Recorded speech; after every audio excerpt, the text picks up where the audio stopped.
In this Inspirational People interview on the Share Life podcast, I'm speaking with purpose-driven leader Casey Cavell. Casey, say hello. Hey, good to be here. Thanks, Jason. Glad to have you.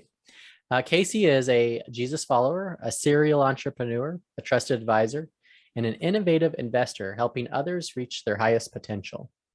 Casey and I connected several years ago through a mutual friend and a shared passion for sharing the good news about Jesus, while also caring deeply about mentoring others. A former client, Casey's business consulting company, Legacy 412, provides entrepreneurs with operational strategies to accelerate growth, increase efficiency, and create margin. Additionally, Casey is reaching the next generation of leaders through Turn 2 Ministries and cultivating a mission-driven NFT community called Kingdom House. So Casey, welcome. Thank you for joining me. And let's start by getting to know you. Tell me about you and your story. Yeah, sure thing, Jason. Glad to be here once again. Yeah, so grew up in Indiana, so moved down to Atlanta about 10 or so years ago. Business brought me down here, and grew up, and I was a sports guy. I just loved playing sports. I was a multi-sport athlete. And then in high school, I ended up picking baseball. That was kind of my thing, and loved it, and ended up taking that to a college scholarship, played small college baseball up in Indiana. And Now being in Atlanta, you Yep. must have watched the Braves at the World Series this past season, right? I did, yeah. And I grew up a Cubs fan, but the Braves were always my second team. So being down here in Atlanta, it was pretty cool to see them win it. So I've seen both the Cubs and the Braves win it over the past few years. So Awesome. that's been really cool. And, that was kind of my thing, like baseball. Sports was my idol. And everything that I've done in my life, I've always tried to do it to my best ability. And I've almost become addicted to success in whatever I've done, whether it was baseball, hey, get the college scholarship. When I got done playing baseball, I picked up a little card game called Texas Hold'em. Yeah. I tell a whole lot of people this story, but I hurt my elbow and I couldn't do anything besides really, I don't know, click a couple buttons on a mouse and play online poker. And I'm doing that. And then we play in real life poker with a couple buddies, and they were beating me, and we were playing for like $5-10, but I was so frustrated. I'm like, how do I figure out a way to win? Because in all things, I'm always trying to figure out a way to be the best, and ended up reading a bunch of books and studying it. And long story short, ended up becoming, one of the, I guess, top poker players in the world, and was the youngest qualifier for the World Series of Poker main event. Qualified when I was 21 and played in that event in Las Vegas. What year was that? That was, 2006, 7, somewhere in there. Yeah. It was the biggest tournament at the time that the World Series of Poker ever held. Okay. Wow. The main event winner got $13 million. And I truly thought, walking to the room with 10,000 people, I was going to win. And thankfully I didn't. And all good things happened in time, because I just wasn't prepared for that amount of success. And, after I took poker to the highest level, I kept looking for more, and I kept looking for something else, because at the end of the day, I'm 21, I'm playing in the top poker tournament in the world, and I kind of accomplished all my goals in baseball. Although didn't play professionally, I took it as far as I possibly could. And then in poker, I took it as far as I possibly could. And then I got involved in business and became a student of business. And how do you buy a business? How do you operate a business? How do you grow it? How do you one day sell it? And I kept creating all these business plans throughout my early adult life of, how do you become the best baseball player you can be? How do you become the best poker player, best business person? And had a lot of success in business in my 20s, grew, bought, sold a couple dozen different businesses. And, once again, Jason, at the end of the day, you get this check in your bank account and you think that's going to make everything better. But I was still addicted to always accomplishing more and more and more. Because I think growing up as a kid, and I don't know where I got it from, but, it was, I'm not good enough. And I had to almost prove to myself that, hey, like, you're nothing. And if you want to be something, you have got to go and create and do and accomplish and earn it. And in my mid to late 20s, I burn out. I kind of said, okay, I wrote down all these goals. I accomplished them. What happened? And got with a friend of mine. His name was Tom Roy. And I knew he was a pastor, but he was a baseball guy. So talking to a baseball guy was a lot easier than talking to a pastor, because I didn't want anything to do with God, right? Like, I remember people are watching athletes say, hey, thank you, Jesus, for allowing me to throw this touchdown pass, or, whatever. And I'm like, what in the world? Like Yeah. you threw the touch. I don't know what you're talking about. What was your upbringing like in that regard?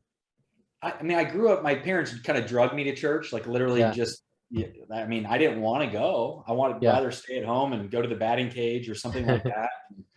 I thought it was kind of foolish, honestly, because I'm like, Yeah. what's God going to do for you? If you want something, go and do it yourself. Hmm. So that's kind of the way that I grew up. But then, in my late 20s, I'm like, something's missing. My friend told me to read the Bible. I picked it up for the very first time, and he told me to read the book of John. Well, I Okay. read 1 John. Well, it didn't, First John, and it didn't really make sense. I'm like, this is weird. It's kind of near the end of it. And then I read John, the Gospel of John, which is basically just a story of Jesus's life. And I was like, well, if this stuff is true, like it changes and everything, and it makes sense of why I feel emptiness, why I Mm. feel like I can never be good enough. Like I was chasing the wind. And I think you see it in Hollywood and wherever, like people are always looking for the next thing. Yeah. And I think the next thing is ultimately going to make them wake up in the morning and be at peace. And, Yeah. in my 20s, I finally realized that wasn't the answer. It wasn't worldly success or worldly possessions, and turned my life over to Christ at that moment. I said, all right, Lord, you lead me. So Yeah. that got me up till, I guess that was 2011, 2012. Okay. It reminds me, I think it's Deion Sanders had a similar experience after winning the Super Bowl. He just felt like I'm supposed to be a winner and a success, and I feel horrible. And then I think that's when he became a Christian. Yeah. Yeah.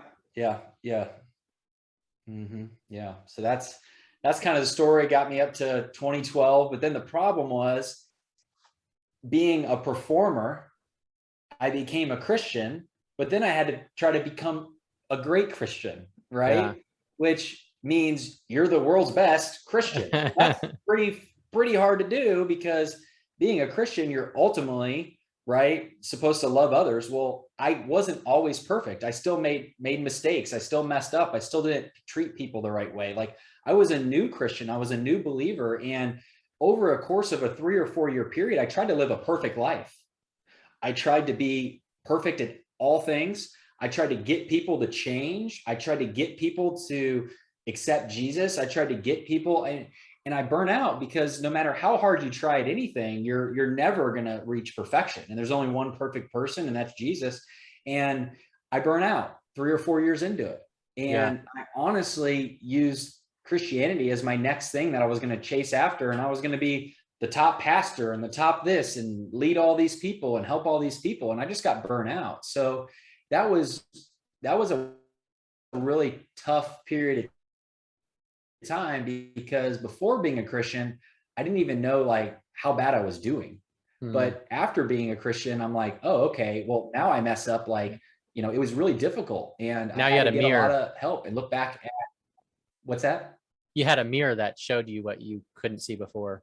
Yeah. 100%. Yeah. Yeah. And that was tough. So I had to go back in my life. I mean, as a kid, like what are the messages that this world told me that weren't true and weren't real? And it was good, but it was painful. And I would suggest anybody listening to this, like really understanding who you are and why you are the way you are is really important, because you got to know yourself in order to lead yourself. And I burnt a lot of bridges through my 20s, and probably even early 30s. I'm 37 now, just because I didn't know who I was, and I was hurting. I didn't deal with pain. I didn't deal with challenges and issues that kind of came up. And Yeah. after dealing with that stuff and working through that stuff, it really helped. Mm. So how does that bring you to where you do what you're doing today? Yeah. So, today my whole focus is others, right? Like at the end of the day, accomplishing worldly success is fine. Like there's no reason that you shouldn't go out there and try to make money and do fun things and buy fun things. But at the end of the day, it's all about helping other people get what they want. So that's the way that we've used our business, whether it's Legacy 412 or Kingdom House. With those two businesses, it's all about finding other entrepreneurs that are in a place where they're open-minded, they're growth-minded, like they want to be better. They want to live a better life, not only in their business, but outside their business. Because I believe that a business should serve your lifestyle rather than you serve your business. Yeah. And I find a lot of business owners are stuck They're running the day-to-day of their operations. Their business isn't accomplishing the things they want it to do. The business isn't providing the things that they want it to do. So we go into other businesses and we help them, the owner, one, get out of the weeds, get out of the day-to-day, build a team that they can trust. Because I've been in companies where I had to be the one doing it all. I've been in businesses where if I wasn't there, stuff wasn't getting done. I've been in businesses where I've hired people and they've lied, they've cheated, they've stole, and I'm like, okay, I know what it's like. I've overcame those obstacles. I've grown a business, I've sold it. And now I want to help other people that are experiencing the same kind of pain that I Yeah. did, which is they're overwhelmed, they're stressed, they want to build something, but they don't know how.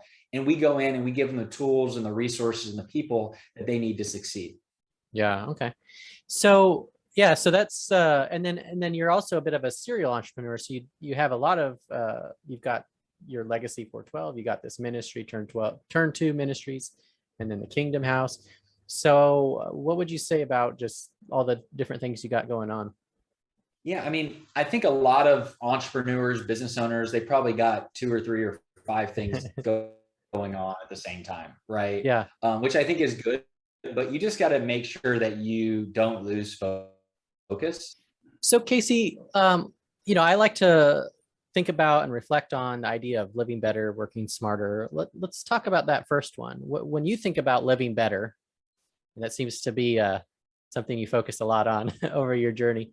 What does that mean? What does it mean for you now, and how has that maybe evolved over the years? Yeah. A friend of mine, his name's Mike. He owned a franchise that I was a part of their network. And we were out at dinner, very successful gentleman. And he said, Casey, you got to have your 5 F's. And I'm like, okay, what are your 5 F's? He goes, you got to have your faith, your family, your fitness, your finances, and you got to have some fun. And he goes, if you don't have a balance around all of those things, life's just not going to work. So you got to have some kind of faith. You got to figure out what it is Yeah. to you. But at the end of the day, I know what mine is. It's my faith in Jesus. And then you got to have fitness. You got to have your health, because if you're not healthy, how are you going to live? You got to keep your family, together.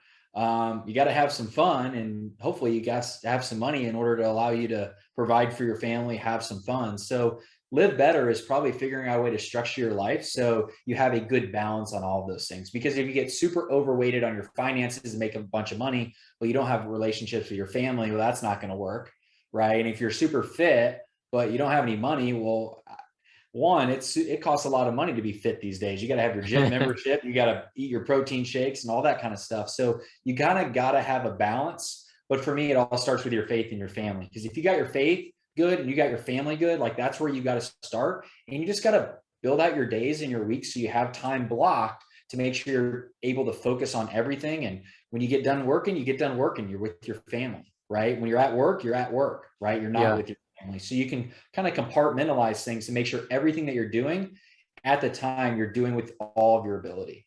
Yeah. Yeah. So are there certain out of those different areas, is there ones that you tend to do you have it's easier to do them, or others that are more hard, or the things that tend to be more challenging? Yeah, 100%. And that's where you need accountability. You need a coach. You need somebody there, because life's too short to do things on your own. So we all have our strengths. We all have our weaknesses, and we all need somebody to do life with, whether you got a life coach or a business coach or who knows Yeah. what.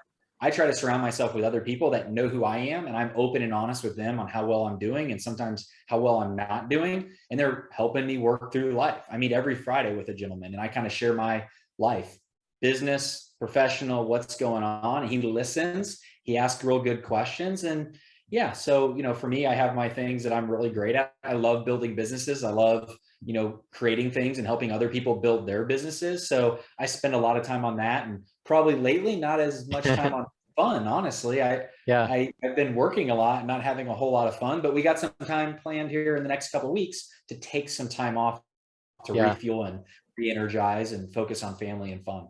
Okay. Well, you used the word accountability. You said a few times, I think. What does accountability mean to you?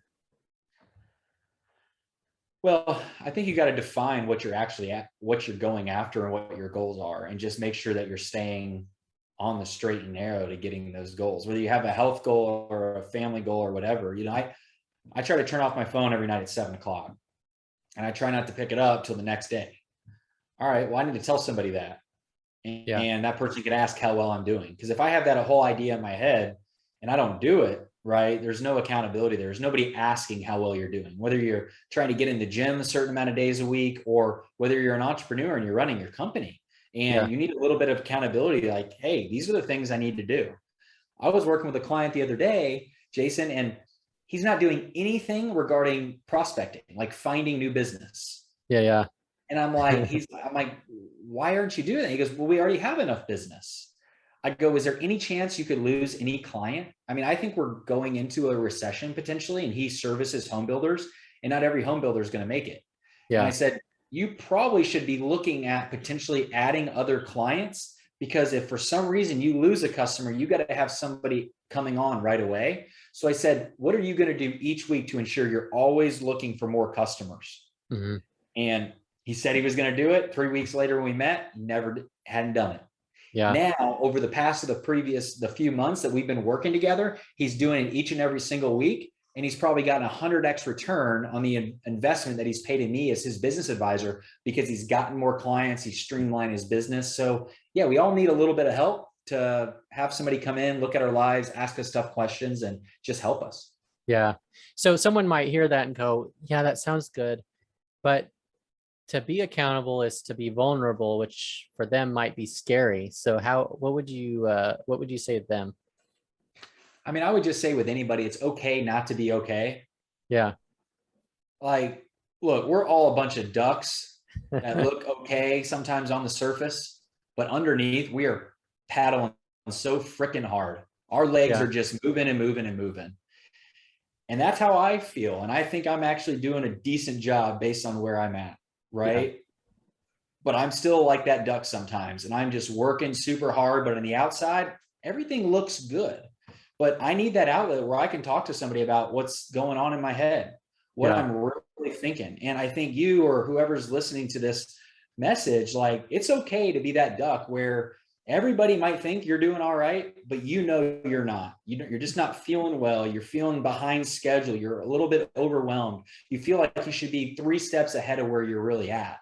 And I just want to encourage you that you're where you're at for a reason.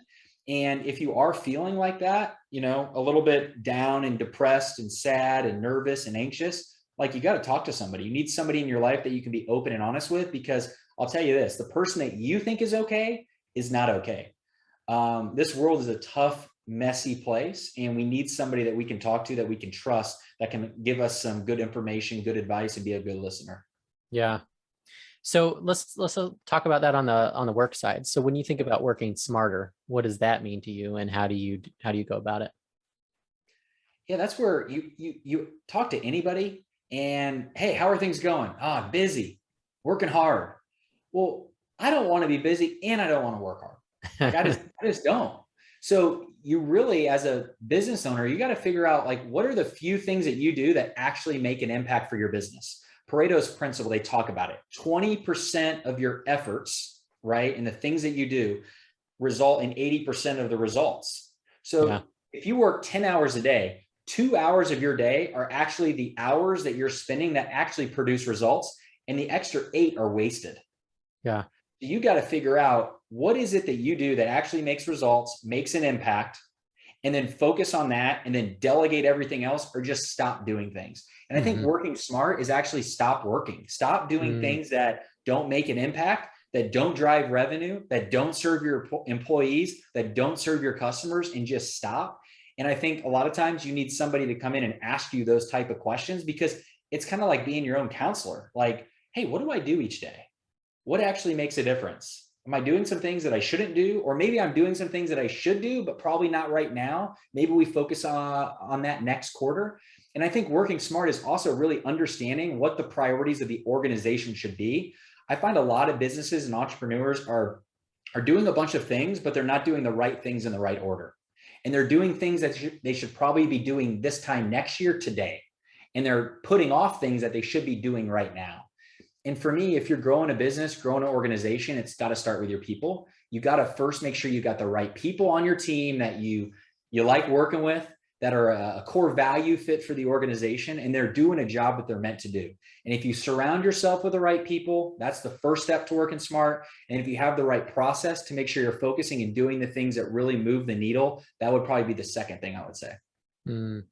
So why do people get all bogged down in misprioritizing or doing the thing they shouldn't be doing now that they should be doing later, and vice versa? Because I don't think people really understand their business. I don't think they really sit back and think and strategize. Like, who are we as a company? What is it we do? What do our customers want?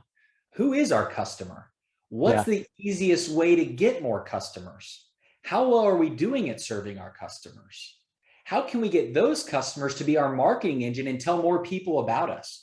People just wake up and they put out fires day after day after day. They don't really sit back and understand the real issues that are impacting their organization and say, how do I prevent that fire from happening in the first place? They're so busy working that they don't have time to sit here and think and start working smart and not working so hard. Yeah. So you're talking about the difference between being proactive and reactive. Sure.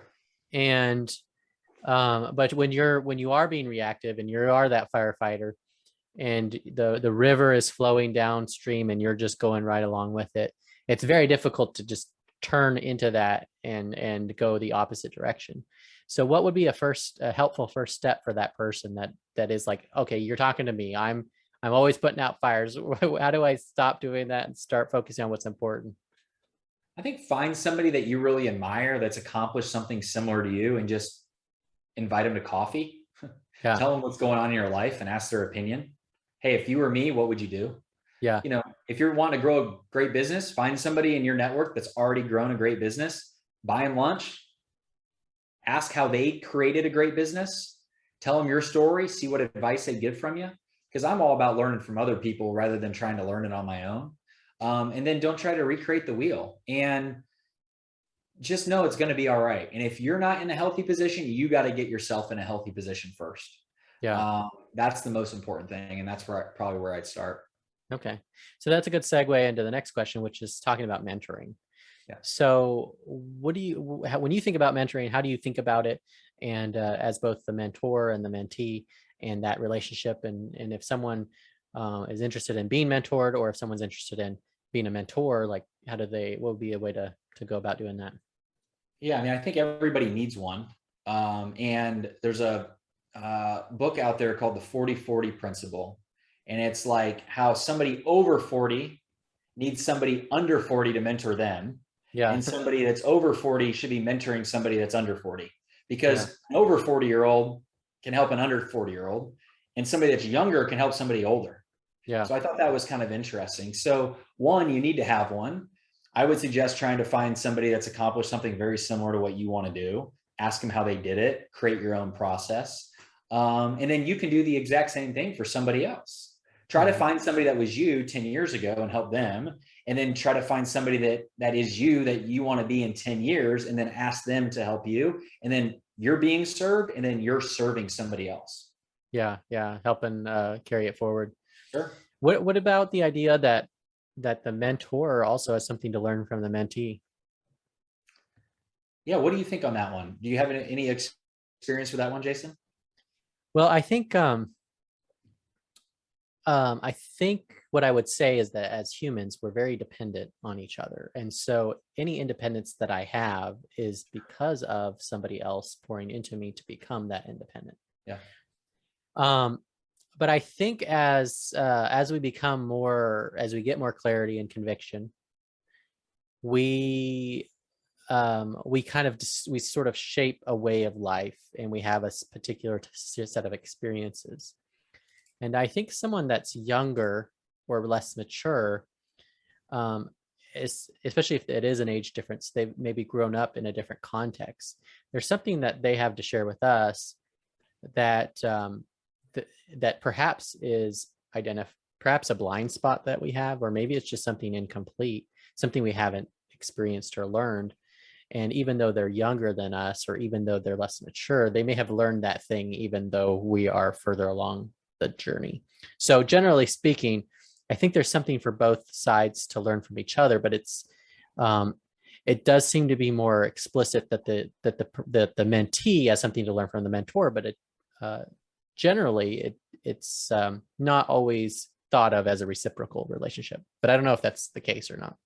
Yeah, no, I think that's really good. And I do think by helping others, teaching others, somebody, teaching something else to somebody else, you learn something in the process. And the best way to learn something is to teach somebody else how to do it.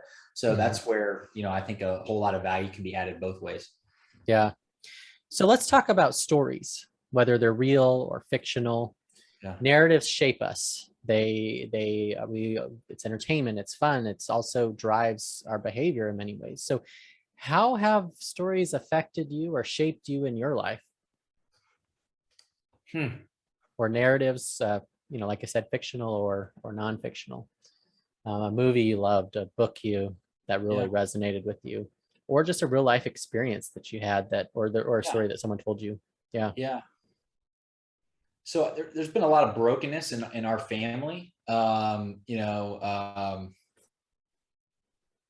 So I think it's interesting to look at, other people, family, friends that, have achieved success, and then some that haven't, right? Hmm. The Hmm. five F's that we talked about, having a solid family that's together and whole, having a solid background in faith, right? Having finances so you can do fun things, and having healthy bodies that allow you to enjoy this world. So, we've been going through, whether it's aunts or uncles or even my parents, right? There's been brokenness. Yeah. We're right in the middle of walking through some really tough stuff with my parents. They're getting a divorce after 40 something years, and it's Wow. really, really difficult.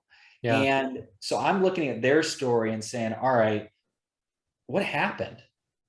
Where did it go wrong?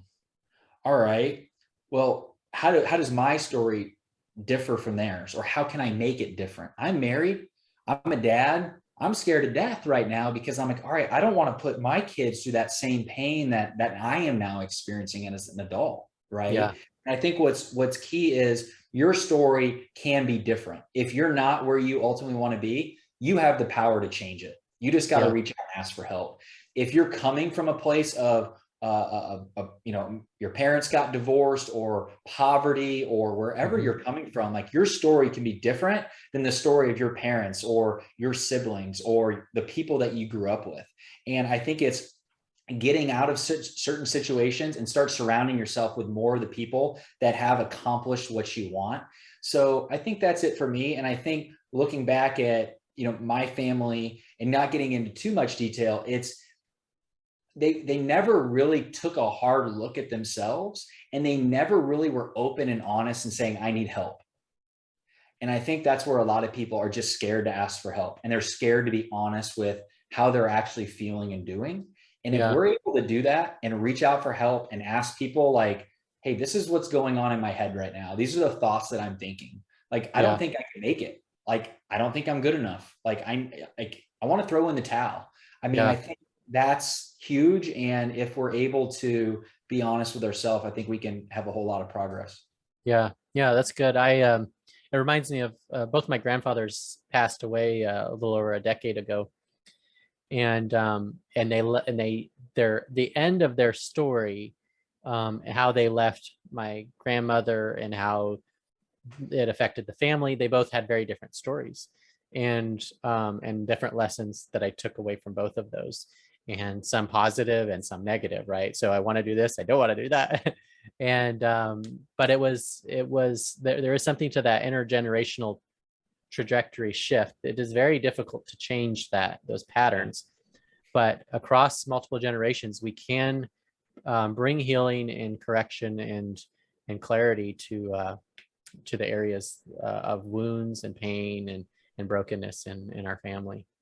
sure. And you Yeah. gotta, that's good. And you got to deal with it. I mean, I got counseling tomorrow at 10 o'clock in the morning, right? On a Yeah. Friday, right in the prime money making hours, right? Yeah. And it'll probably mess me up all day. So I probably won't want to work the rest of the day. Yeah. But I know if I'm not healthy, the employees that I lead aren't going to be healthy, and the customers aren't going to be satisfied, because I have to be whole and I have to be healthy. So yeah, that's really good, Jason. I appreciate Yeah. you Yeah. sharing. And one of the things I also learned was our family tends to be a mirror of ourselves. And I saw a lot of control and compliance in my family, and manifested in both sides of my family in different ways. But when I saw it in them, then it became a mirror to go, oh, I see it in me now. And that helped me go, okay, that's something I can change now. That's something I need to work on. Yeah. Yeah. And it's crazy. You don't want to like, focus on, I don't want to be that person. Yeah. Yeah. Because then you'll be that person. You want to focus on, this is who I am and this is who I'm going to be. And God has called me to be this person. And God is saying I can do this, right? So you want to think of all things like, hey, I'm going to do this, rather than I don't Yeah. want to I do like that. this. Having a Right. vision that compels you versus an anti-vision. Um, Yeah. sure. Yeah, absolutely. Yeah. Yeah. So let's shift and talk about systems. Yeah. How do you think, what is a system to you, and how do you use those in your life work? Yeah. Systems should ultimately save you time, energy, and money. Okay. And there's a lot of people that like creating systems, and there's other people that like following systems. Okay. Yeah. So you do need to make sure you're creating systems for your business, for your life, but then you also need to make sure you follow it, or somebody helps you follow it. Yeah. So in any business, right, there's certain things that you in your role have to do once a day, every day. There's certain things you should do once a week, once a month, once a quarter, once a year. Yeah. Renew your business license. You probably need to do that once a year. Renegotiate your insurance policies once a year. Once a month, put together your profit and loss statement and get all your information to the accountant. Once a day, return all your voicemails and text messages and emails, right? Yeah. And it's trying to figure out a way just to write down everything that you need to do consistently, day, week, month, year, quarter, and then put it in some kind of reminder system so it reminds you to do it. Because if you Yeah. don't, you'll forget to renew your business license. You'll forget to pay your insurance bill. You'll need to go to court, right? Because if you don't pay your business license, you're technically, breaking the law, right? If you don't renew your insurance and something bad happens, you could lose everything. So it's trying to really automate and systematize everything. So everything that needs to be done is written down, and it's in some sort of reminder system that it tells you what to do rather than you tell it. Because I only have so much room up here, and I got to get everything out of here onto paper, and then onto paper into some kind of piece of technology that reminds me what to do. Yeah. So every night when I'm supposed to turn off my phone at 7:00, I got a reminder, quiet time, 7:00, or I'll forget and it'll be 7:30. Yeah. Right. Go ahead. Yeah. So when does a system become tyrannical? I have no idea what that word means. Like when it becomes oppressive or legalistic, or it actually backfires in its intentions and becomes the opposite of what it's supposed to be. Gosh, I don't know. Because it's true. It's like the monotony, right? It's the monotony of, all right, it's Monday. I got to check the box, check the box, check the box. Yeah. I mean, it's tough. And hopefully the things that you're doing are things you want to do. And I think in life and business, if you're spending 70% of your time doing things you love to do and you're great at, you're going to be good. Yeah. Now, if I have to renew my business license and put my reports into the CPA and do a bunch of stuff, like, I don't love doing that stuff. I love talking to people, encouraging people, giving people information, helping people solve problems. So if you're spending 70% of your time doing administrative work and paperwork and, following details and returning emails, the system isn't going to do you a whole lot of good, because you're going to get burnt out. So I think it's just trying to figure out what's unique to you and what do you love to do and do it. So for instance, cutting the grass. Hey, if I need to cut the grass every 2 weeks, I can have a system that tells me to cut the grass, and I'll cut the grass. Yeah. But I'm not going to want to do that because I don't like cutting the grass. Yeah. Right. But if I can find somebody else to do that, and I have a system in place to make sure they do it, then great. Then all I have to do is manage the system. So how do you differentiate the difference between delegation of things like that versus not willing to do hard things? Like, hey, I don't want to give somebody else something to do that I don't personally. Well, I mean, that's certainly an angle. I think I was thinking more of like, sometimes we have to do something that cannot be delegated. Like as a parent, you can't like delegate being a dad, right? I don't like being a dad, but it's hard. So how would you navigate that type of tension dynamic? Yeah, you're right. There's certain things that only you can do. Yeah. And you just got to do it. My wife says she puts her hair up in a bun and handles it. Yeah, Right? it buckles down. That's it. She just, and for me, first thing in the morning is when I do the things I don't want to do. Mm, I make a list before I go to bed. I look at the 20% of the stuff I got to do the next day that make an impact. I write those things at the top, and I do those things first, because I know if I get those done, the rest of the day will be a breeze. yeah. But if I do all the fun things in the morning, by 2 o'clock, 3 o'clock, I'm going to be Mm, tired. I'm not going to want to do those things. And I just keep pushing it off. So what I would say is the things that you know you have to do that you might not want to do, knock those things out first in the morning. And then the rest of the day is a breeze, whether it's working out or reading your Bible or doing, returning an email or putting together a proposal. If you don't want to do it, but you know you have to do it and you're the only one that can do it first thing. yeah. Yeah, that's good. I like that. Yeah. So what else did you want to share with us that you didn't get a chance? What other wisdom do you have to say? Gosh, what depends on who's the audience. Yeah. No, I think we do want those 5 F's in life, right? You got to So have your faith. remind us what those are again. Got to have your faith.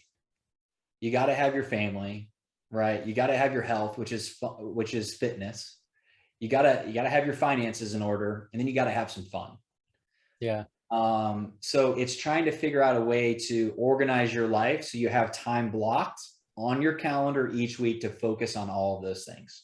Because if you don't have your time in the gym blocked off, something else might get in there. Yeah. If you don't have your time blocked off to do your research around investments or whatever you need to research to manage your finances, or blocked off to grow your business, something else is going to happen. If you don't have time blocked off, stop working at a certain time at night to focus on your family, like you're going to be on your phone at dinner time. And I'm guilty of like all of these things. So I'm not a pro at any of these things, but I think talking about it is key. And then having somebody else that you can share your wins with and figure out where you're falling short and figure out ways to, improve is really important. So just structure your life accordingly around the things that make a difference, and know that we only have a certain amount of time here on this earth. Yeah. And it's just too short not to stop working here in 40 minutes and take a walk with my wife and daughter. Now, I'm probably not going to want to, honestly. That might be my flesh saying, all right, I got to get everything checked off the list today. I got to plan my next day, but I'll be here till 7:30 at night. Some things just have to wait. And that's where I like to put more things on my stop doing list, find other people to do things I might not want to do, delegate it to somebody else that enjoys that kind of stuff, and make sure I am able to check in and check out and have my faith and family and fitness and finances and fun all in order, and know that there's a lot of grace, because you're never going to be perfect at it. Yeah. That sounds great. So tell us some more about what you do and what you're up to and how people can connect with you. Yeah, sure. So we do a couple things. So we have our consulting and advisory business called Legacy 412. We're all about helping the growth-minded entrepreneur. You got a team of 5 to call it 50 people. We can help you grow and scale your business. And my passion is helping business owners get out of the day-to-day. So if you're running your business and not owning your business, we can help you, meaning it relies on you to get stuff done. And we allow you to get out of running the day-to-day, focus on what you do best, and build a team around you that you can trust to get stuff done. And we do that with pretty much any business. And our whole thing is, if you're growth-minded, open-minded, and you're willing to change and tweak a few things here or there to get something different, we can help you. So that's our company called Legacy 412. We're also in the Web3 NFT space. So Web3 is kind of the next version of the internet. It's coming. It's technology, just the way the internet came in the early 90s. It's just a new way to communicate and connect in a digital world. And we're all living in a digital world. Right now, we're living in a digital world, me and you, as we're communicating. But the digital world, if it's created in a way that it can build better relationships in a digital way, we can actually do a whole lot more in real life. So we're actually using these technologies called blockchain and NFTs to make an impact in the digital and physical world. So we have an advisory company called Kingdom House. So we're all about figuring out a way to bring people together, unite people in a digital setting, and then do real in life things. We're helping ministries, nonprofits, anybody that's a mission-driven entrepreneur that either has a project or wanting to launch a project, we help them. And then we got Turn 2 Ministries, which is a college baseball ministry. And it's a mentorship that we're going into colleges, and the college coach wants to provide better resources and tools for his players to win more on, but more importantly, off the field. And yeah, we're doing that as well. And you can just go to caseycavell.com, and all of our sites are on there, and you can connect with us. And if you're a business owner, I want to get to know you and talk to you. Come jump on my calendar, bring your issues. I want to get your resources and tools to help you. And then too, if there's something in my story that resonated with you and you want a friend to talk to, hey, I make time for you. I want to hear about you, your story, and help you any way I can. Yeah, sounds great. And then what about social media? Are you active anywhere there? Yeah, I'm on Facebook. I'm on LinkedIn, Twitter. I got a Twitter as well. I just got into that this time last year. So yeah, hopefully the links are in there. But if you just go to caseycavell.com, all the links should be on there, and you can connect with me on all those platforms. Awesome. That sounds great. Well, thank you so much for sharing your life with us today. Cool. Thanks, Jason.